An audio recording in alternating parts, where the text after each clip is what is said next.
Salam əziz şagirdlər. Bugünkü videomuzda Yaponiya Olimpiyadasına düşmüş maraqlı bir ədədlər nəzəriyyəsi sualına baxacağıq. Sualın çətinlik səviyyəsi daha çox final turuna uyğundur, amma yarım finala da bu formada bir sual düşə bilər. Sualın önünə keçməmişdən əvvəl qeyd etmək istəyərdim ki, Respublika Fen Olimpiadalarına hazırlaşmaq istəyən şagirdlər 050 637 8065 nömrəsi ilə əlaqə saxlaya bilərlər. İndi isə gəlin sualın şərtinə keçək. Sualda deyilir ki, bütün müsbət tam ədədlər m-in cütlərini tapın ki, 2 üstü m bərabərdir 8 n üstü 6 üstə gəlilsin n kvadrat çıxılsın 1-ə bərabər olsun. Deməli uşaqlar, ilk öncə biz burada mod 3-ə baxmalıyıq.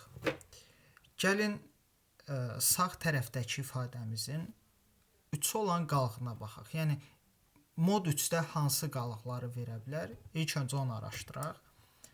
Əgər n-imiz 3-ə bölünərsə, yəni 3 n-i bölərsə, birinci halımızdır bu.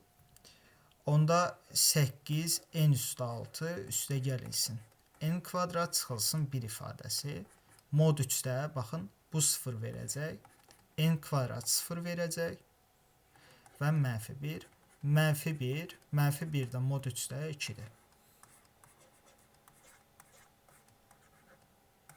İkinci halımız nədir? İkinci halımız deməli n-in 3-ə bölünməməsidir. Uşaqlar, biz bilirik ki, Fermat teoreminə görə deməli, əgər n-imiz 3-ə bölünmürsə, onda n üzəri 3 çıxılsın 1, yəni n kvadrat həmişə mod 3-də bizə 1 verər. Və ya Fermat teoremini bilmirsinizsə, adicə n-ə 3k plus 1 şəklində və 3k plus 2 şəklində baxıb görə bilərsiniz ki, n-in kvadratını 3-ə böləndə həmişə qalıqda 1 qalır. Əgər n-imiz 3-ə bölünmürsə. Onda 8 n üstü 6 üstə gəlilsin n kvadrat çıxılsın 1 ifadəsinin 3 olan qalığı nəyə bərabər olacaq? N üstü 6-nı yazıram n kvadratının kubu üstə gəlilsin n kvadratı çıxılsın 1. Düzdürmü? N kvadratının mod 3-də 1 verdiyini bilirdim deyə gətirib n kvadratının əvəzinə 1 yaza bilərəm. Bu da mənə 8 vurulsun 1-in kubu üstə gəlilsin 1 çıxılsın 1. Yəni 8, 8-in də 3 olan qalığı 2-dir. 2 mod 3 verdi. Yəni qısacası görə bilərik ki, sağ tərəfdəki ifadənin n-in istənilən qiymətində, yəni 3-ə bölünəndə də, 3-ə bölünməyəndə də ifadənin 3 olan qalığı 2-yə bərabərdir. Bu o deməkdir ki, 2 üstü m 2 mod 3 olmalıdır. 2-nin qüvvətlərinin 3 olan qalıqlarına gəlin baxaq. 2 üstü 1-in 3 olan qalığı 2-dir. 2-nin kvadratının 4-ün 3 olan qalığı 1-dir. 3-ün kubunun, 2-nin kubunun 3 olan qalığı 2-dir. 2 üstü 4-ün 3 olan qalığı 1-dir. Və buradan da görə bilərik ki, 2-nin tək qüvvətlərini 3-ə böləndə qalıqda 2, cüt qüvvətlərini 3-ə böləndə qalıqda 1 qalır. İndi bizə 2 qalıq lazımdır deyə, deməli bizim m-imiz tək ədəddir. Tək. Gəlin m-ə 1 2a plus 1 deyək. Hansı ki, burada a-mız natural ədəddir. Düzdürmü? Hətta a-mız 0 qiymətində ala bilər, yəni naturalla 0-ın birləşməsi. Onda uşaqlar, bizə verilən ifadənin hər iki tərəfini 2-yə vursam, onda bizdə 2 üstü 2a plus 2, düzdürmü? Bərabərdir 16 n üstü 6 üstə gəlinsin 2n kvadrat çıxılsın 2 kimi bir ifadə alınmış olacaq. Uşaqlar, əgər biz n-in bir qiymətinə baxsaq, n-in əvəzinə 1 qoysaq, buradan 2 üstü 2a plus 1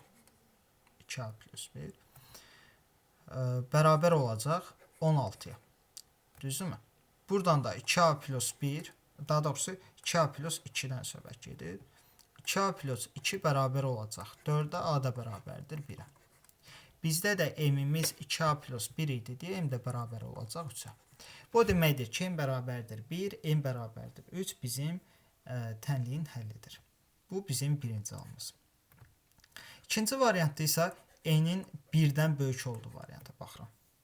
Uşaqlar, əgər n-imiz 1-dən böyükdürsə, 16 n üstü 6 üstə gəlinsin 2n kvadrat çıxılsın 2 ifadəsi n-imiz 1-dən böyükdür deyə böyük olacaq 16 n üstü 6-dan kiçik olacaq 4 n kub plus 1-in kvadratından.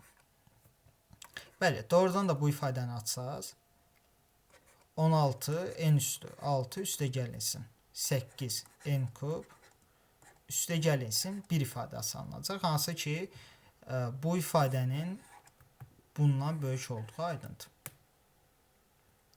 Və digər tərəfdən uşaqlar, bu ifadə hər hansısa bir ədədin kvadratıdır. Çünki 2 üstü 2a plus 2-dir. Yəni 2 üstü a plus 1-in kvadratına bərabərdir. Uşaqlar, yadınızda qalsın. Deməli, bu olacaq 4n kubun kvadratı, düzdürmü? Bir tərəfdən, bax, bu ifadə. 4n kubunun kvadratından böyükdür. Bir tərəfdən də 4n kubu plus 1-in kvadratından kiçikdir. Uşaqlar, 2 dənə ardıcıl kvadratın arasında təbii ki, tam kvadrat ola bilməz. 2 dənə ardıcıl tam ədədin kvadratının arasında başqa bir tam kvadrat ola bilməz deyə n böyükdür 1 olduqda bunun həlli yoxdur. Bu deməkdir ki, bizim tənliyin yeganə həlli var, o da n bərabərdir 1, n bərabərdir 3-dür.